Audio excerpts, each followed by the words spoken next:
Hi, I'm astrologer Penny Dix, and welcome to Astrobites for Monday, the 17th of March, 2025.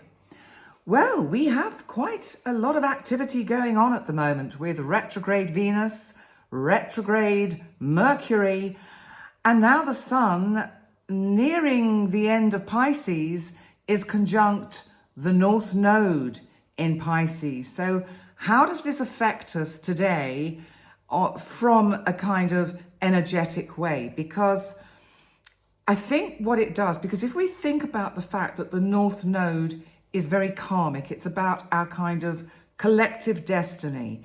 It's also our individual destiny. So if you know where these points are in your chart, so obviously you want to look for Pisces because this is Pisces. So whatever part of the chart Pisces is in your chart is the kind of thing you can expect this particular conjunction to affect, because the Sun is kind of shedding light on what's down this timeline, on this path that is lying out ahead of you. It's a very powerful kind of conjunction. And it's a kind of like a karmic moment of spiritual growth, destiny, purpose. This, the North Node is about where we are meant to evolve towards in this particular lifetime. And the Sun, of course, as you know, represents our soul, our identity, our life force, our consciousness. And of course, Pisces is very spiritual, very intuitive, and it's about creativity. It's about compassion, empathy, faith and transcendence.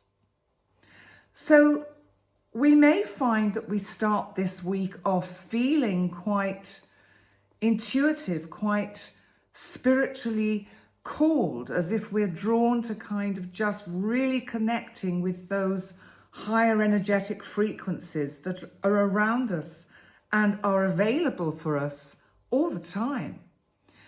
I think it's quite a fated moment when we get the Sun conjunct the North Node in Pisces.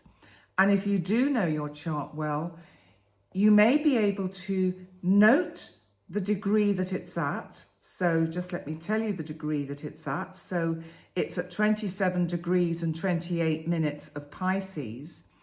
And this you might be able to look back on and see it as that point when something shifted, when something changed for you to do with the part of the chart where it's affecting. Let's say it's in your 9th house.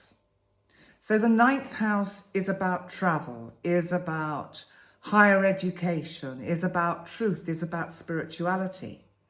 So this might mean that you would have a real breakthrough in understanding about your kind of spiritual connections, but also it could mean that you have a real kind of sense, a calling that you need to go and travel to a certain part of the planet, for example.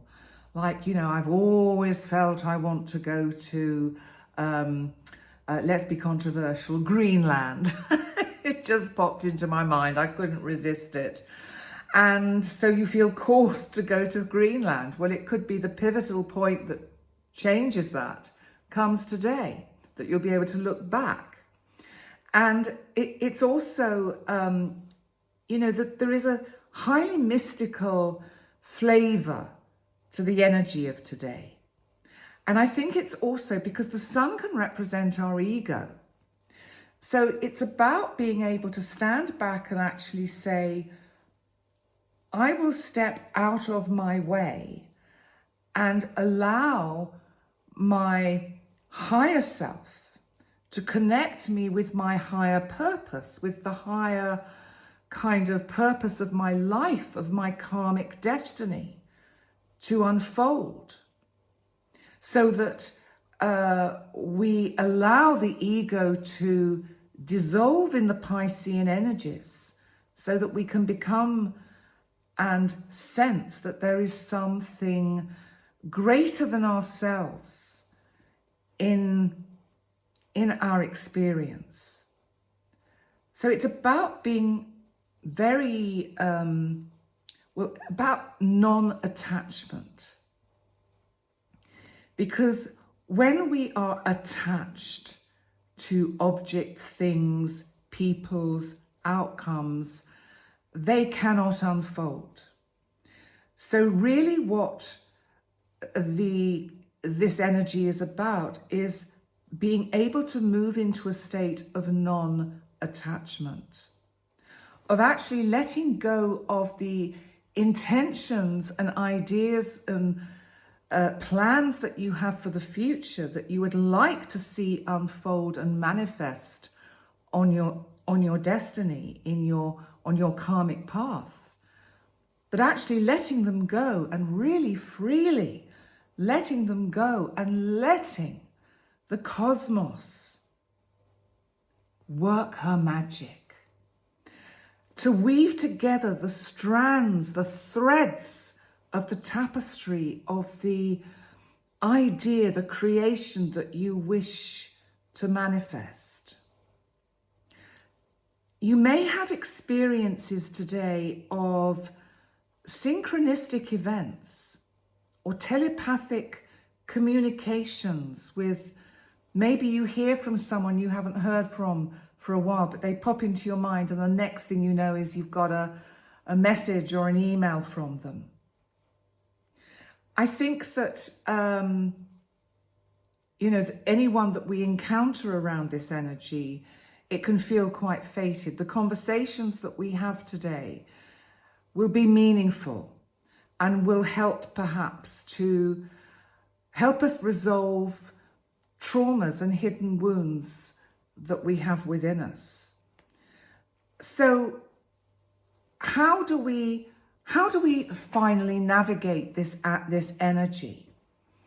This really is about following that inner voice, listening to that first thought, letting go of beliefs that hold us back, habits that hold us back from moving forward.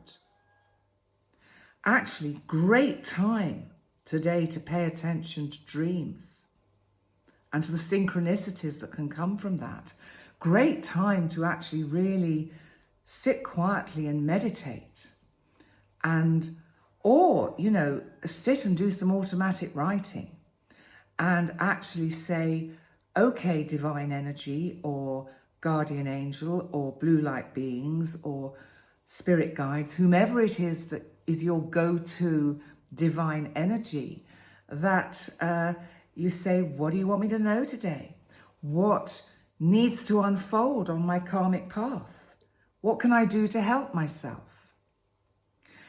And I think there's a shadow side to that we need to avoid getting too distracted and getting caught into some of the byproducts of the Pisces nature, where we get caught into over kind of addictive behavior, too much, having a drink and then thinking, oh, I'll have another one, and then perhaps I'll have another one. Too much chocolate, too much of all those things that make us feel very good but aren't particularly actually very helpful for us, and one could say not karmically very helpful for us. So we've got to be careful that we don't get lost in all this reverie. But I do think it's a great time for meditating, for being creative, for healing, because I think that, in general, we will feel, I think, quite compassionate today, and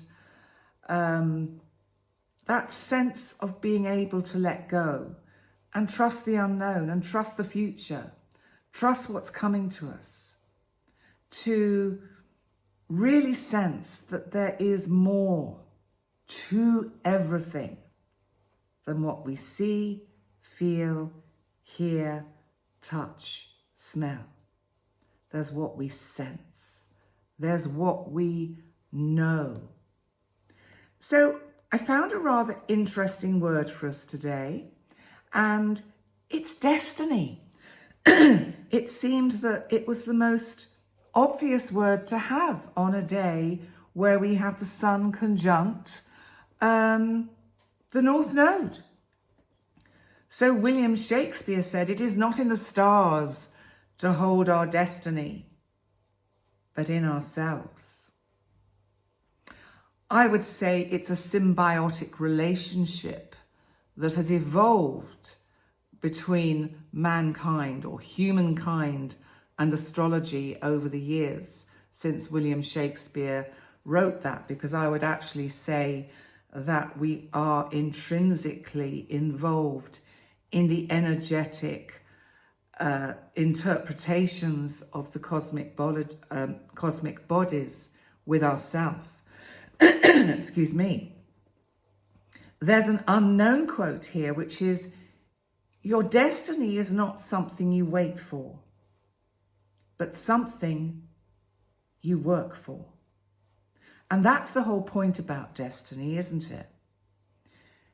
I've said this before. If we sit back and go, "Oh, it's all going to come to me because I am thinking about it, I am manifesting it, I'm intuiting it, I am just creating it in my mind," you have to do something. You have to, if you want the kettle to boil, you've got to switch on the kettle. You've got to switch on the electricity. Nothing happens without an action. You don't get a reaction without an action. Benjamin Disraeli said, "We are not creatures of circumstance.